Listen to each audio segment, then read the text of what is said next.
Ladies and gentlemen, a very warm welcome to you. You are still watching Encounter, and on the program today, we have a second episode with Brahmachari Vighnesh from Chinmaya Mission. Brahmachari, thank you very much for still being with us in the studios of the MBC, and thank you for giving us your time. Yes. And how you say Hari Om? Hari Om.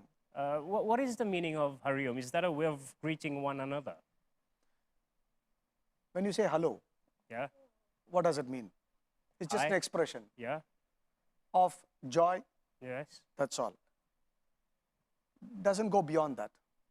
But when I say Hari Om, every moment, the moment I say Hari Om, I have a couple of things going in my mind. It reminds me, any object or anything which I do in this world should keep reminding me of my purpose in life, which we were talking before also. Yes. So here, when I say Hari Om, it is also a greeting, but there are two words in this Hari Om, Hari and Home. Harihi is the name of Lord Mahavishnu, but at the same time, it has a deeper meaning to it. Hari means a destroyer of enemies. Okay. Enemies, the moment we think, yeah, the next neighbor or that fellow who is a colleague, those enemies are fine, okay. Enemies is not necessarily in terms of people. Enemies are also obstacles that we encounter in life also probably. I'm asking. Enemies need not be obstacles. Obstacles sometimes are the best way to grow up also in life. 100%. 100%. So here enemies are those ideas or notions which are diverting my path to the truth.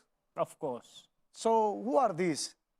Anger, desire, vanity, pride. All the sins.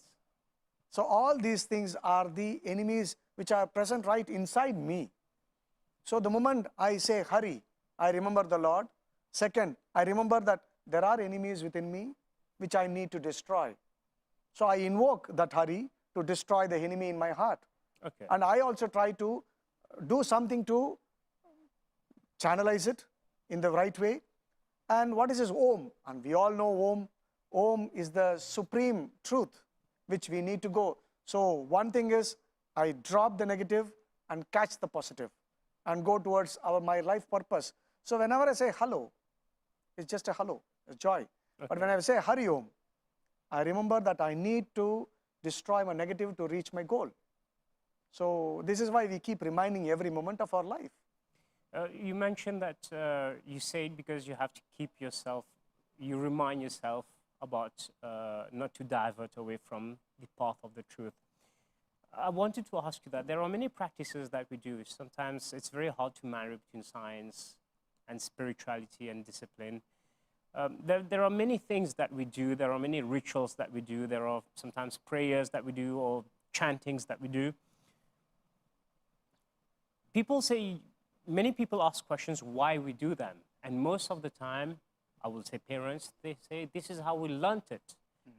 But I'm not blaming parents, but they have not learnt the real reason, I would say the science behind it. Because behind everything that we learn or we say or speak or chant, there's a logic behind it. And there's a science which... Can you explain, especially to the younger generation watching us at home, they will most probably find this very interesting, how you find the connection between the rituals that we do and why we do it? Only when you think you will question, what is the logic behind our rituals? Okay. Before you answer this question, allow me to just share a bit about the logic behind rituals. As I've grown, my grandmother would always say, light a lamp morning, sunrise and sunset at the Hanuman for the prayers, light a diya, sandals.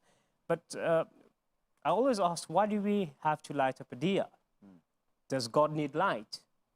But then after reading, I realized that the act of lighting up a fire and then lighting up a diya is also at the same time to ask the higher ones, as I'm lighting up this oil and thread to burn as a lamp, may the higher ones also enlighten my knowledge in the same way so that I become enlightened and find my way in this darkness. Correct. That's one of the interpretations. Correct. Or another interpretation is, why do we ring a bell before going into a mandir? Is because the bell needs to have a specific vibration, which is equal to Om, or the vibration of the universe. Correct. So that before you go into a mandir, any negativity that you have inside of you, and when you ring it and you're standing under the bell, Correct. the vibration goes down to you, and most probably you will be leaving anything behind before entering the mandir. So there are many logic and science that are attached to our rituals. So I just wanted to bring this forward in terms of the direction we're going, and have the viewers not question, but just be more inquisitive. And maybe before you answer it, let's have a look at the following report, where we'll be looking more at rituals that exist in the Hindu mythology, and probably why they happen. And right after that, we'll listen to why is it so important that we keep those traditions.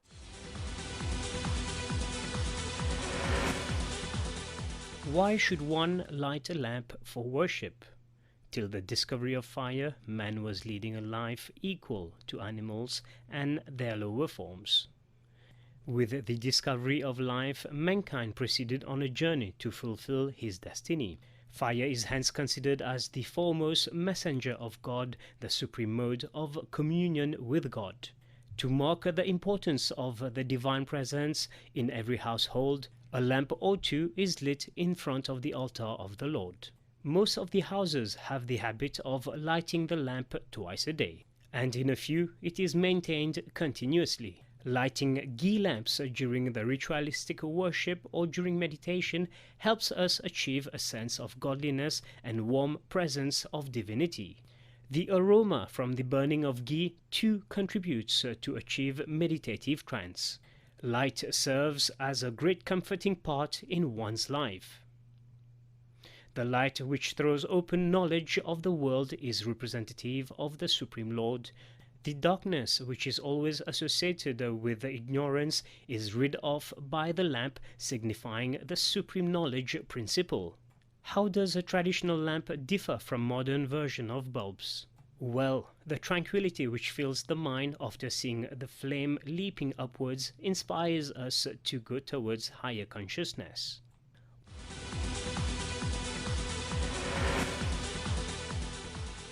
Ladies and gentlemen, you're still watching Encounter, and Brahmachari Vighnesh is still with us in the studio.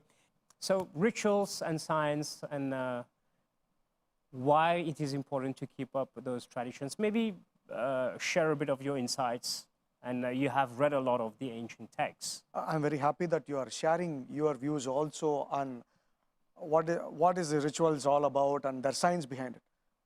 Let me ask a question. What is science? Broad science is what we have observed and learned and discovered over time. It is an observation. Yes. It is an analysis. And then you start creating a theory and a perception and an hypothesis based on your observation and analysis. Tangible observation and tangible analysis, yes. What we are talking about is also a science. The scriptural science, we say. There are two parts to it, objective science and subjective science. The objective science is observing the world and trying to find some sense in it and trying to be part of that world and trying to make the best out of it. So you start observing what is happening around you and trying to fit yourself into it and trying to enhance your experiences in the field. This is tangible science. They're trying to find out what is the nature of this creation, how is this creation coming up, what is this force, what is this gravity, what is life, how is it propelling our life. This is what they are trying to observe. Same thing our Vedas also speak. We also speak about creation, we also speak about sustenance, and it is all given by only observation and analysis. And not only analysis, experimentation also. So they have observed, analyzed, experimented, given a set of rules and regulations. This is how it is, and you can take it forward. So this is one part of it. Science and spirituality are not too different. Science is objective science and spirituality is subjective science. It talks about more of spirit. So there is two parts in this world. There is world and me. Okay. We are only studying about the world. So what are we supposed to do? Well, how do I know about how I fit in here? So if I know myself, then I fit into this world. how and why and what should I be doing here. So our Vedas and the scriptures talk about objective science and subjective science, both. If you see Vedas, they have different parts in the Vedas. There is Karma Kanda, Upasana Kanda and Jnana Kanda. Karma Kanda is the ritual part. Upasana Kanda is the practice part. Jnana Kanda is the questioning part. Why and how and what am I doing here? What is the purpose? This is what we discussed in the first episode a bit. Yes. Asking the right questions. Yeah. So the point is, science we are saying, Albert Einstein says, where science stops, religion starts. So the point is, every scientist is a spiritual person because he is trying to observe and find something which a normal eyes or the body cannot feel Yes. or see. Yes. A spiritual master also tries to observe the world and understands there is something deeper beyond it. Created is there. Who is the creator? And the scientist also says, created is there. What is that which is propelling the creation? And how is this creation? What is this creation? I'm trying to decode the created. Okay. And the spiritual master is not only understanding the created, but is trying to decode the creator as well, which it becomes complete knowledge. Okay. So there is no kind of a conflict in it also. A Vedantic master or a scriptural master or an ancient seer did not have any problem with the world. He saw the world and he also understood the creator and the purpose of it. So he could fit in his purpose in it.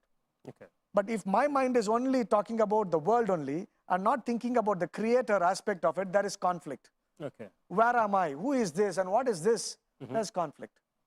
So there cannot be a conflict in science and spirituality because both are looking at something beyond what is seen, from tangible to the intangible. And these rituals, what we are talking about, is a practice which is helping to see the intangible through the tangible. Okay. Okay. So when I'm doing an action, I'm not just doing an action, I'm doing that action for what purposes? To connect to that intangible. But also there's a part of a conscious action which brings to an empowered initiative. Obviously. For example, you're doing a puja or doing a prayer in a mass or in whichever field of devotion you are. Yes. When you're going there, you observe what is there in that location. Yes. You'll observe signs of inspiration. You will signs of harmony, signs of love there. The moment you enter a place of worship, your mind comes out of the materialism, so much of chaos, focus Yes. onto the altar or to the direction of the altar. So focus comes into play. It calms your mind down also. For a spiritual person, the place of worship is as important because both is helping him to synergize his system. Once everything is synergized, you connect with the divine. So you're not praying passively, you're praying actively? Yeah, because you are also doing something there. Okay, okay. So when you're doing for example, in Hindu culture, when you're doing, we light incense sticks, which is an aroma, which Yes. smells, goes to effect. You do actions, which again synergizes to that place. You watch things which are very, very divine. Music playing also gets to you. Okay. So all the organs are connected to the divinity. So the ritual part is very active way of connecting to the divine. Meditation part is actively, insidely you are connecting to the divine. I have to ask you, do you meditate? Of course, Do you- right now. Can you share what's your definition of meditation? There are multiple definitions. But you mentioned right now. Are you meditating right now? Of course. Open eye meditation? It's not about the posture. It's about where the mind is. If your mind is in the place where it is there, then that's meditation. Because you are being yourself. When you are yourself, for me right now, there is no role and responsibility and nothing is in my mind right now. I am with you. Okay. And what I'm talking is coming right from inside. I'm not involved in it. It's just flowing. from the inside. So when you are there present, in the present, it's meditation, because there is no you there. But there's a lot of noise in the head. So how would you advise someone to be able to achieve this state of mind in terms of just being in the moment? They say a lot of mindfulness, being present, and is it the same thing? It's all part of it, Okay. but you need to practice. A lot of practice is involved. Like, how do I bring the chatter and the clutter of the mind to the present? I respect you. I value you and value the people who are looking at me. The moment love, respect, and value comes to the place where you are in, you stop all other things. Okay. You are here. Because for me, right now, this is important. When you consider what you're doing right now is important, you bring everything to the place where you are. Other things go off. So wherever you are, whatever you are, you should be in a place of love and respect. You're from, I'll repeat that again, you're from Chinmaya Mission, which is located in Bobasa. There are many courses that are on offer. Can you tell me briefly what does the Chinmaya Mission do, especially to our viewers? Chinmaya Mission basically works at the cause and the effect level. The cause and the effect. Effect is, we are going through a lot of change and lot of activity around. According to our nature, we choose the field of our liking and live in this life. Mm-hmm. So when I'm walking in this path of the ones which I have chosen, how do I do? What do I do? So Chinmaya Mission helps in that also. When there is some things which has to enhance in the world, we support. Okay. Wherever there is necessary of service. For example, we do drug awareness program. So when there is a challenge in the society, when there is a need in the society, that society is nothing but an effect of my mind. So when there is a need, we go and try to support that need by whatever expertise we can. It could be in the form of sharing of knowledge. It could be in the form of sharing things around. It could be in the form of guiding. It could be in the form of, like, for example, during tsunami, we helped giving boats and building houses for them, books for them, support in the trauma. And it's open to everyone? No caste, creed, religion. Okay. Chinmaya Mission doesn't believe in that. We believe in that one universal love. What is your perception about the law, discipline, and spirituality? You can't separate. Can you separate justice from law? Can you It's separate righteousness, right? law? Law is what? What is law? There are rules, certain code of conduct which society has to follow. Law and order, we say. Law and order, we do say. So the law and order. Law creates order. The spirit of the law creates the order. Okay. We should know what is the spirit of the law. Yes. For example, It's derived from well-being and the wellness of the population, I'm guessing. Yes. That's the whole aim of it. It always functions for that, right? Yes. Protecting somebody. The law gives fundamental rights to the people, fundamental right of existence, coexistence, happiness and equal opportunities for you to live, and protect you from anything negative for that part of your emotion. So what is this law? The same thing spirituality also says, gives you purpose and existence and protects you from your existence in your life. And discipline helps you to follow that order. Law can be there. If there's no discipline, how can you follow the order? How will there be order if there is no discipline? For example, you are going on the car. I see so much of beauty in the people of Mauritius following the line. Like when your signal is there, you just stop. You allow the other person to move. I really appreciate that part of it. The order, the law is there. You should follow the signal. Yes. Respect for the law, that value. If it is not there, you will not follow the law. That's why we see a lot of things are happening negative also. Okay. So law, discipline and spirituality. Spirituality means following law and discipline and order. If you are spiritual, you will follow it better. What is next for you in Mauritius? What is the aim? Is try to share as much your knowledge of the teachings that you have received? Right now, I'm here for a short period of time. In this short period of time, what right now I am doing is like meeting people right now, understanding this culture, because Mauritius is a very beautiful place of coexistence of multiple cultures here. So even in India, back in India, we also have multiple cultures living in India. Yes. But here it's a little different as well. So trying to understand in which way I can be a part of this culture, and what I can learn from this culture, and also what can I contribute to this culture in such a way that there is a peace and harmony and growth and love and joy, and then progressive growth at all levels, materialistic progress as well as internal progress. It's not just progress, spiritual progress alone. Spirituality is all inclusive. So there should be a materialistic growth as well as a spiritual growth. So in what way I can be a part of this? I'm ready and open for anything as such if it goes this way. And right now we are planning to conduct some sessions for school children, college, and planning sessions for parents, parenting on parenting, and young adults wanting to get married, but should I not? Or is marriage necessary for me? Oh, wow. Very interesting topics. So what is marriage?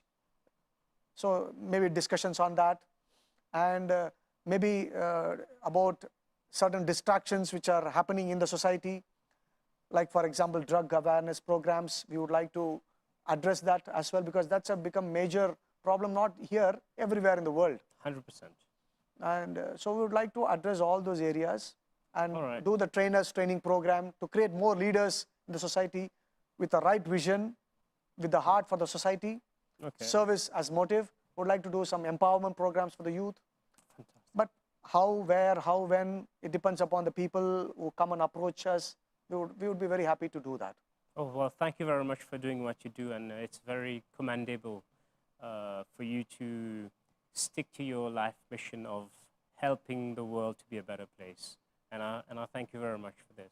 Happy to be with you. And thank you for your time here also in the MBC, and we've had 2 episodes. I know, and it went by like that. And it still doesn't feel enough. I have Ah, a feeling we yes.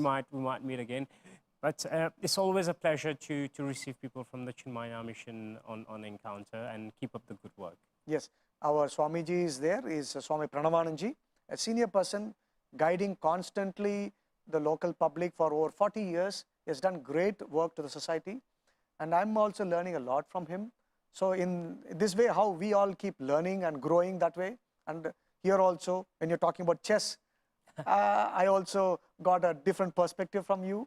So it was very interesting. Oh, So wow. when you're open for learning, it keeps on enhancing your knowledge and enhances your life as well. Oh, fantastic. Thank you very much. Ladies and gentlemen, we have now come to the end of this episode of Encounter. I hope you have enjoyed it as much as I have.